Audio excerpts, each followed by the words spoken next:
जीजा हो अब हमके जाएदा। ऐसे कैसे तोहे जाए दी बोला ये साली। तू तो हरदम करेला जीजा जी अपने वाली। अरे साली जी तू लागेलू अमर पाली हो। देख ले दीदिया तब तू सुनबा जीजा गाली हो।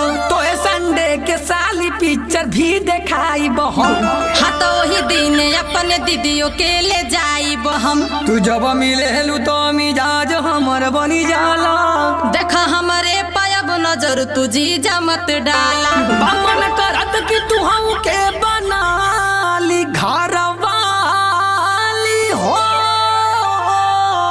अरे अगर जे ऐसन करवाए मोरे जीजा जी तो मोर दीदिया तो हर मार के कपार फोड़ डाली हो।